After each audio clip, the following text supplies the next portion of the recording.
रख हौसला वह मंजर भी आएगा, प्यासे के पास चलकर समंदर भी आएगा, थक कर यूं ना बैठ ए मंजिल के मुसाफिर, मंजिल में मिलेगी और मिलने का मजा आएगा। हेलो दोस्तों, मैं आपका दोस्त ब्रजेश सहरा और आप देख रहे हैं हमारा गुरु ज्ञान जी के जीएस चैनल। इसमें मैं आज आपको भूगोल में अक्षांश और देशांतर के बारे में बताऊंगा। तो दोस्तों, अपने टॉपिक को बिना समय गंवाए चालू करते हैं। देखिए, हम सब सर्वप्रथम पढ़ेंगे अक्षांश। अक्षांश किसे कहते हैं? तो देखिए, भूमध्य रेखा ये हमने पृथ्वी का प्रतिरूप बनाया है। इसमें बीचों बीच से हमने एक रेखा गुजारी है जिसे कहते हैं भूमध्य रेखा, इक्वाटोर, इसे विषुवत रेखा भी कहते हैं। यह 0 अक्षांश होती है। इसके उत्तर में 90 अक्षांश उत्तर में होते हैं और 90 अक्षांश दक्षिण में होते हैं। अगर हम इन कुल अक्षांशों की बात करें तो ये 181 होते हैं। अगर हम अक्षांश रेखाओं की बात करें तो जो 179 179 होते हैं। देखिए, अगर हम कुछ महत्वपूर्ण अक्षांशन के बारे में जानते हैं, जिसमें हम इस अक्षांश के बारे में बता चुके हैं आपको, इसे 0 अक्षांश कहते हैं, इसे भूमध्य रेखा भी कहते हैं। इसके उत्तर में 23.5 डिग्री, उत्तर में 23.5 डिग्री और दक्षिण में 23.5 डिग्री। ऊपर की जो उत्तर वाली रेखा होती है उसे कर्क रेखा कहते हैं और दक्षिण में होती है जिसे मकर रेखा कहते हैं। अब आप ये जानते ही होंगे बच्चों कि जो कर्क रेखा है वो हमारे भारत देश से होकर गुजरती है, वो लगभग भारत के 8 राज्यों से होकर गुजरती है। फिर इस कर्क रेखा के उत्तर में 66.5 डिग्री अक्षांश और होते हैं, जिसे हम आर्कटिक रेखा या आर्कटिक व्रत कहते हैं। इसके बाद हम फिर दक्षिण में आते हैं धीरे धीरे। तो भूमध्य रेखा पे से जैसे हम दक्षिण में आते हैं तो 23.5 दक्षिण में होती है मकर रेखा। इसके बाद में होती है 66 डिग्री आर्कटिक व्रत।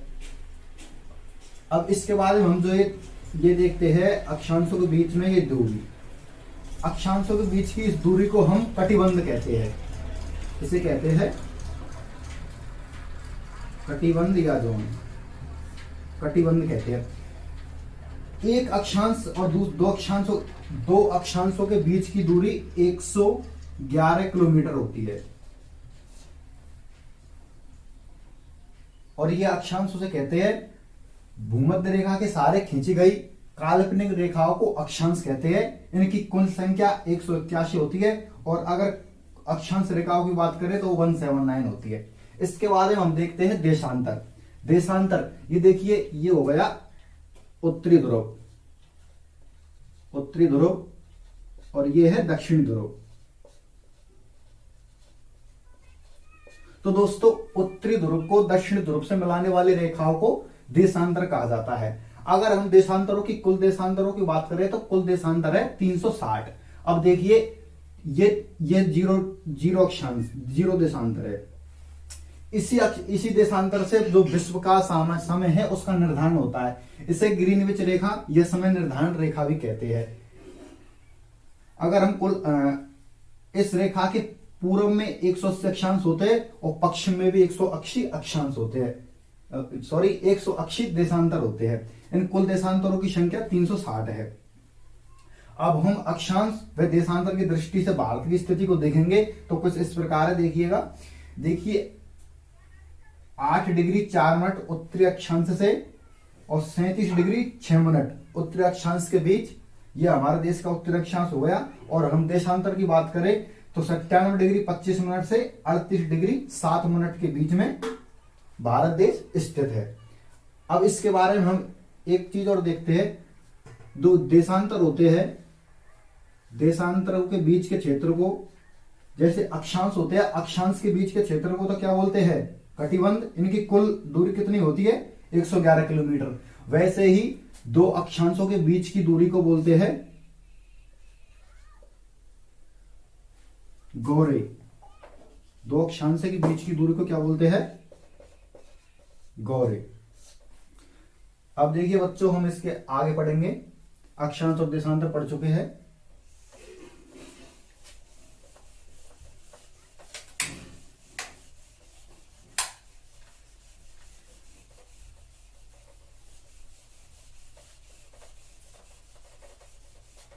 अब हम भारत के बारे में पढ़ेंगे।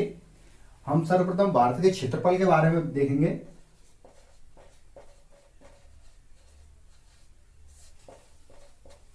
हम क्षेत्रफल को देखा जाए तो पूरे विश्व का क्षेत्रफल 51 करोड़ वर्ग किलोमीटर है। जिसमें से हमारे भारत के क्षेत्रफल को देखा जाए तो 32,87,263 किलोमीटर है। जो ये विश्व का कुल क्षेत्रफल है 51 करोड़ किलोमीटर, इसका भारत का क्षेत्रफल 2.4% है। 2.4% है।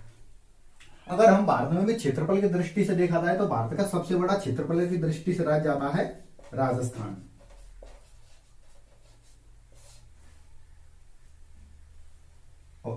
और इसके बाद हम जनसंख्या की दृष्टि से देखते हैं तो जनसंख्या की दृष्टि से भारत 2011 की जनगणना की दृष्टि से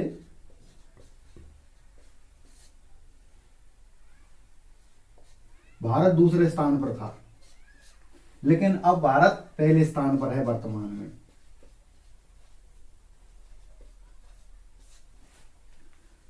और क्षेत्रफल की दृष्टि से विश्व में कौन से स्थान पर है भारत? 7वें स्थान पर। पहले स्थान पर कौन सा देश है? रूस। देखिए दोस्तों, आपने एक देश का नाम और सुना होगा, ब्राजील। ब्राजील ऐसा दोस्तों आपने इस देश का नाम सुना होगा, ब्राजील। ये ऐसा देश है जो जनसंख्या और क्षेत्रफल की दृष्टि से अपना 5वां स्थान रखता है। ये बहुत पूछा भी जाता है एग्जाम में, जनसंख्या और क्षेत्रफल की दृष्टि से वह कौन सा देश है जो अपना 5वां स्थान रखता है? वो है ब्राजील। अब इसके बाद में हम भारत के उत्तरी और दक्षिण बिंदुओं के बारे में पढ़ेंगे।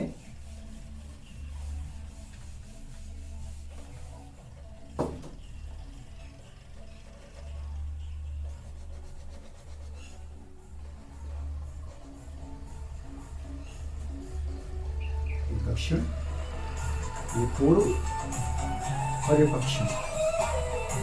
देखिए दोस्तों, अगर हम उत्तर की बात करें तो उत्तर में है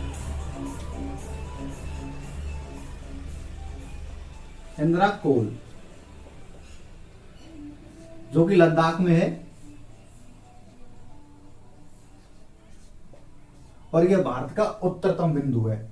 अगर दक्षिण की बात करें मुख्य भूमि की, तो मुख्य भूमि में आता है कन्याकुमारी।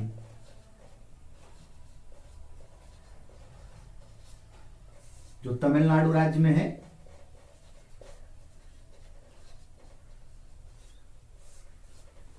अब देखते हैं हम पश्चिम में। पश्चिम में आता है गुजरात में। गुजरात में आता है गोहर माता, गौर माता। और पूर्व में आता है कीवीथू।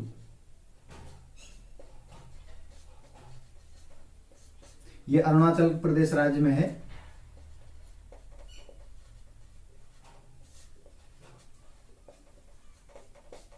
देखिए दोस्तों, अगर हम भारत के मुख्य भूमि की बात करें दक्षिण बिंदु की, तो मुख्य भूमि का तो है कन्याकुमारी, लेकिन हम अगर भारत के दक्षिणतम बिंदु की बात करें तो दक्षिणतम बिंदु में यहां पर है अंडमान निकोबार, ए और एन, अंडमान निकोबार। और उस जगह का नाम है इंदिरा पॉइंट।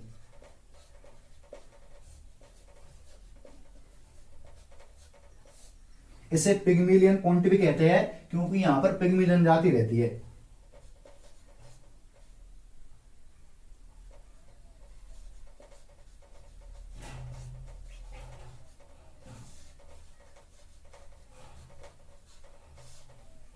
अब देखिए दोस्तों, हम उत्तर से और दक्षिण की अगर लंबाई की बात करें तो भारत की उत्तर से और दक्षिण की लंबाई है 3214 किलोमीटर, जो इंदिरा पॉइंट से लेकर के और कन्याकुमारी तक है। ऐसे ही अगर पश्चिम से पूर्व की बात करें तो पश्चिम से और पूर्व की लंबाई है 2933 किलोमीटर। यह गुजरात से लेकर और अरुणाचल प्रदेश तक है। इसके बाद में हम बच्चों आगे बढ़ेंगे भारत की सीमाओं के बारे में।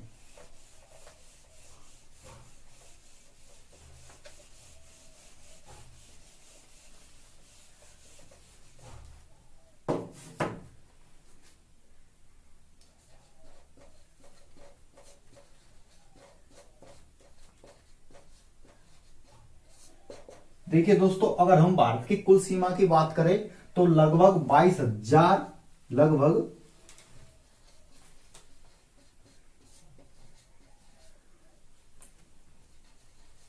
22,000 किलोमीटर से ज्यादा है भारत की कुल स्थलीय और तटीय सीमा को मिलाकर, इससे ज्यादा है।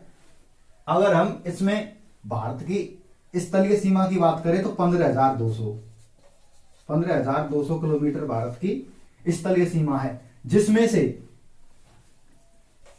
ये देखिए हम इसको वर्गीकृत करते हैं। यहां पर लिखते हैं स्थलीय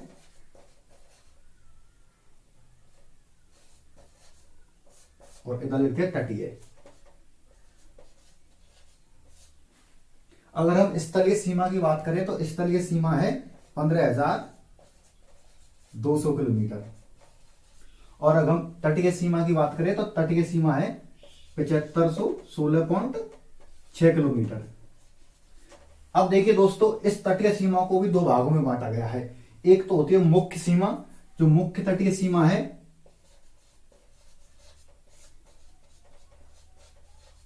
जो मुख्य तटीय सीमा है, यह सीमा है 6100 किलोमीटर, और जो और बची कुछ सीमा है वो लगभग बची हुई है, इसमें 1400 के समथिंग बची हुई है, वो हमारी जो जैसे अंडमान निकोबार द्वीप समूह, लक्षद्वीप, इनसे लगी हुई है।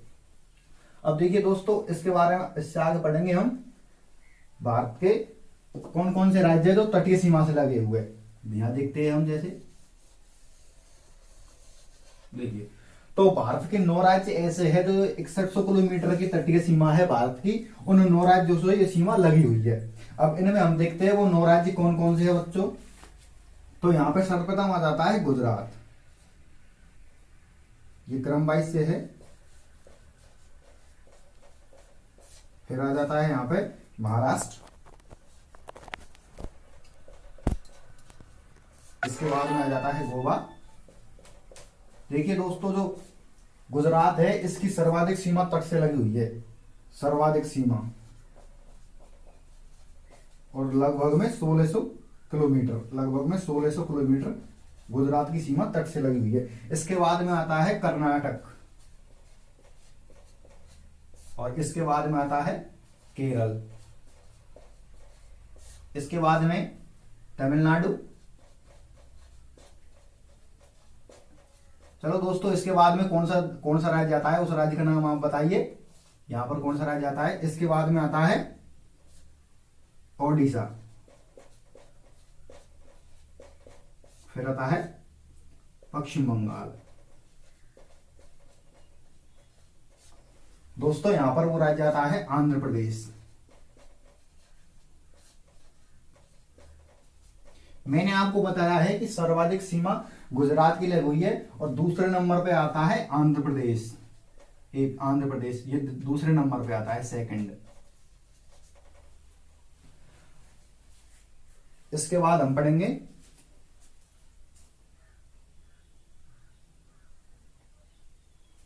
भारत की मानक समय रेखा के बारे में,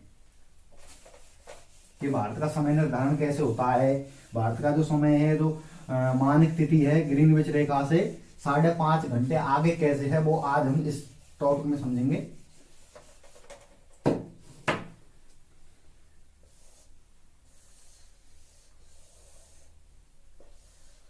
देखिए दोस्तों, मैंने अभी आपको अक्षांश और देशांतर के बारे में बताया है। चलिए बताइए, भारत कौन से गोलार्ध में, पूरे कितने गोलार्ध है? 4 गोलार्ध है, जिन्हें मैं आपको यहां बताता हूं। सॉरी दोस्तों,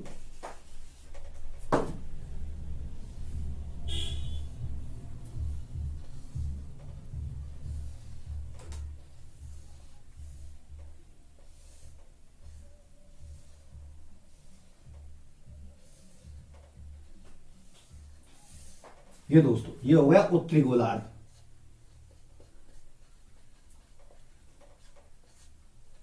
ये है दक्षिणी गोलार्ध, ये हो गया पश्चिमी गोलार्ध, और ये हो गया पूर्वी गोलार्ध। तो देखिए दोस्तों, हमारा देश भारत है जो उत्तरी गोलार्ध में स्थित है। अगर अक्षांश की दृष्टि से देखें तो हमारा देश कौन से गोलार्ध में आता है? उत्तरी गोलार्ध में। और देशांतर की दृष्टि से देखें तो हमारा देश कौन से गोलार्ध में आता है? पूर्वी गोलार्ध में। तो देखिए, ये हो गया। हमारा देश की स्थिति कहाँ बनेगी, इधर को बनेगी, पूरब इधर को ये और पूरब कहाँ है, उत्तर में है, यहाँ पे हमारे देश की आकृति बनेगी। ये देखिए हमने आप ये तो समझने के लिए एक रेखा खींची है 0 लेकिन ये हम आप एक कर्क रेखा और खींच देते हैं आपको समझाने के लिए, और यहां से अपना नक्शा बना देते हैं देश का, कुछ ऐसे ही है।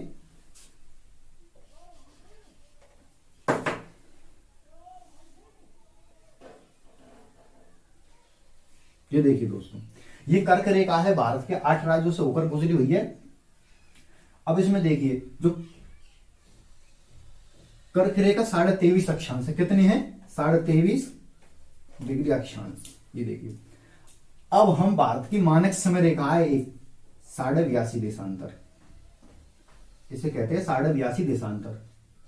जो भारत की समय रेखा है इसी से भारत का समय का निर्धारण होता है। जैसे आप सुना होगा कि कई कई देशों में अपन के यहाँ पर सुबह सुबह होती है तो वहां पर रात हुई होती है, कहीं कहीं ये दिन होता है तो वहां पर रात हो जाती है, कहीं यहाँ धूप निकली होती है वहां शाम ढलने को होता है, तो वो सब इसी से होता है समय ग्रीनविच रेखा से। तो देखिए ये 82.5 देशांतर है। यह रेखा भारत के 5 राज्यों से होकर गुजरती है, जिसमें सबसे पहले आता है यूपी, इसके बाद में एमपी, इसके बाद में छत्तीसगढ़, आंध्र प्रदेश और ओडिशा। इन 5 राज्यों से होकर गुजरी हुई है। ये 0 अक्षांश है।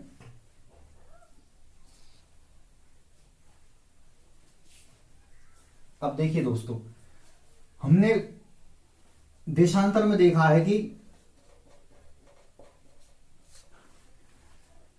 ये ग्रीनविच रेखा पूरे पृथ्वी को 2 भागों में बांटती है, उत्तरी गोलार्ध, पूर्व पश्चिमी गोलार्ध और पूर्वी गोलार्ध। इधर की साइड को पूर्वी गोलार्ध कहते हैं, इधर की साइड को पश्चिमी गोलार्ध कहते हैं। अब इसका एक नियम है, मैंने आपको बताया होगा कुल देशांतर 360 है।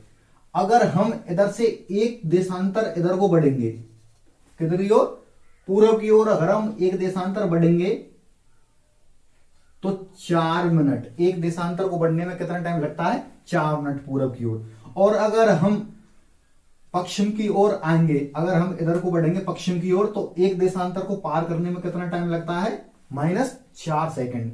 तो पूरा मैटर यही है, इसी पे ही पूरा वो टिका हुआ है, क्योंकि सूर्य तो अपनी जगह पे स्थिर है, पृथ्वी घूमती रहती है। तो एक देशांतर को पार करने में कितना टाइम लगता है, 4 मिनट। ऐसे ही भारत की स्थिति किधर को है, पूर्व में जो है भारत, गोलार्ध की दृष्टि से इधर को तो है भारत, देखो इसी गोलार्ध में तो है पूर्व के में, तो कितने और कितने देशांतर इधर को है, पूर्व में 82.5 देशांतर। तो कितने देशांतर हो गए, 82.5 देशांतर। तो आप देखेंगे 82.5 देशांतर, 82.5 गुणा कितना करना है, 4 करेंगे, फिर कितना आएगा। अब इसको देखेंगे आप,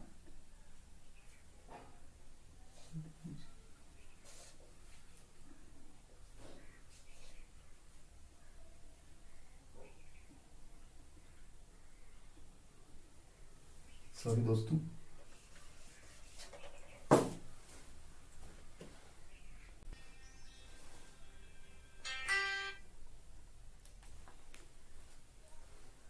ठीक है दोस्तों, हम देखते हैं।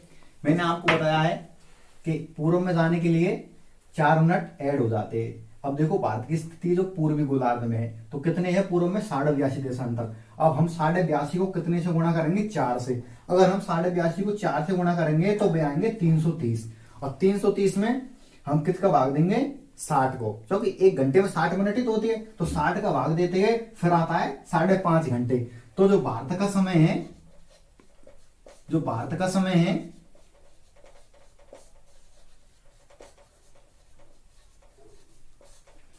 ग्रीनविच रेखा से कितना आगे है, 5.5 घंटे आगे। अगर हम देखेंगे, अगर देखो जो 0 डिग्री ग्रीनविच रेखा है, ये कहां से गुजरी हुई है, लंदन से।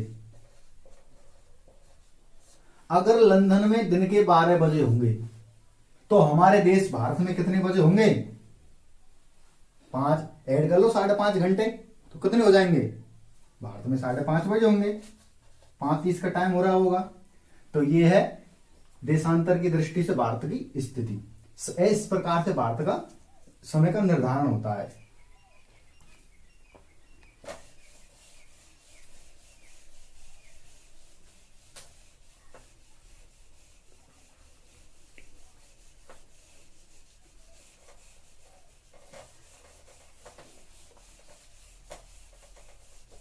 तो दोस्तों अब हम पढ़ेंगे भारत के राज्यों के बारे में।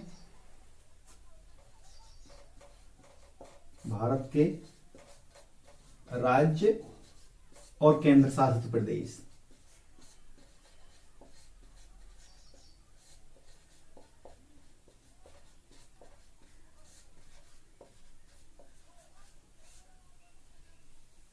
देखिए दोस्तों, भारत में वर्तमान में कितने राज्य हैं? भारत में वर्तमान में 28 राज्य और 8 क्या है? 8 केंद्र शासित प्रदेश। 8 केंद्र शासित प्रदेश है, जिन्हें यूनियन टेरिटरी बोलते हैं, यूटी। अब देखिए, भारत के 8 राज्यों में सबसे नवीनतम राज्य कौन सा है, जो अभी 2 जून 2014 को बना था। 2 जून 2014 को तेलंगाना राज्य, ये किससे अलग हुआ था? आंध्र प्रदेश से।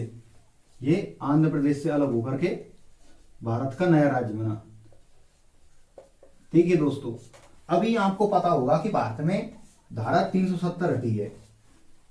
इसे हटा करके जम्मू कश्मीर को, जो विशेष दर्जा था, उसे जम्मू कश्मीर के विशेष दर्जे को हटा दिया गया है और लद्दाख और जम्मू कश्मीर को 2 नए केंद्र शासित प्रदेश बना दिया गया है। तो देखिए, एक तो लद्दाख और जम्मू कश्मीर, ये 2 नए केंद्र शासित प्रदेश बने हैं।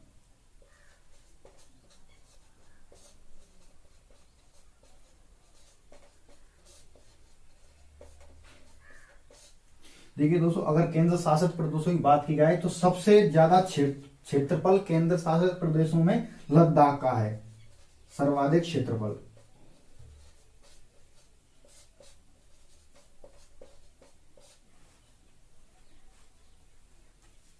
तो दोस्तों आज के लिए बस इतना, और आगे हम कल पढ़ेंगे।